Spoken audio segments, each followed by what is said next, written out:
Hi, this is Brian Zipsey with Horse Racing Nation. I'm here with Norm Casse today from Team Casse. Norm, first off, congratulations. This was a historic Breeders' Cup for your team. 2 winners, Tepin and Catch a Glimpse. How did it feel?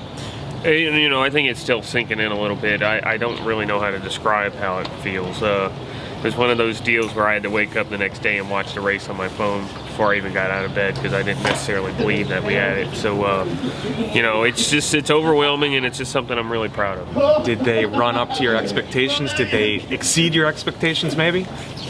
I don't know. You know, I went in really thinking we had a big shot to win a bunch of races that weekend. So I don't want to say exceed. I thought Tepin would win. I didn't think she would dominate the way that she did, and I'm happy that she did because she's a cool horse, and I think she deserves the accolades that she's gotten. And both fillies, both Breeders' Cup winning fillies, went down to Ocala, Florida, your farm down there, and they're going to come back next year.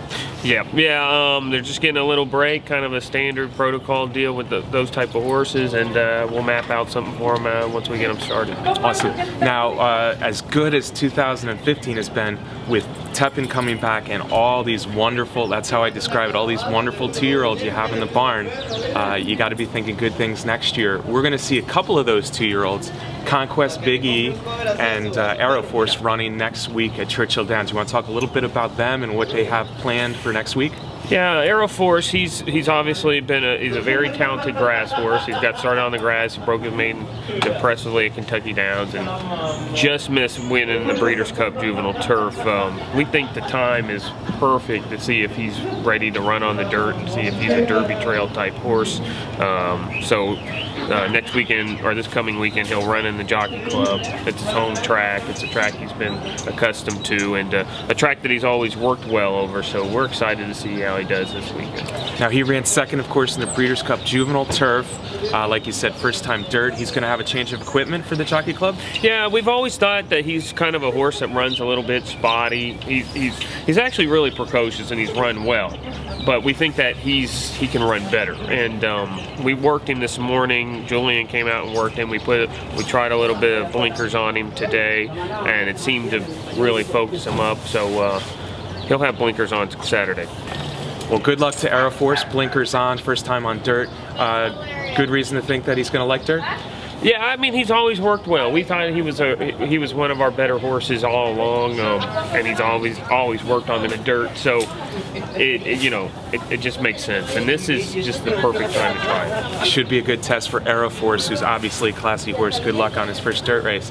Now, the other horse, I don't know if you know this yet, Norm. Conquest Big E already has a fan base. Big, beautiful, great 2-year-old. He's going to be running on Saturday as well. Yeah, you know, the Conquest owners do a great job with their marketing of their horses. They have a really cool Facebook page and Twitter feed, and they get into the fact that they generate a lot of buzz on their horses. Big E's a horse that would have gotten a lot of attention anyways because he's beautiful, because of the fact that he's actually really talented. We're excited because he's going to run an allowance race, a winter allowance race at Churchill, same day as the Jockey Club. The difference between a horse like him and Airoforce is a little mentally more mature than him. We call him Ernie. Big E Ernie seems to be a horse that's getting better, but mentally he's just figuring things out. So we don't want to overwhelm him and put him in a stake right back after the Breeders' Cup. We feel like it's a little bit better to go ahead and put him in the allowance races while he's still figuring things out.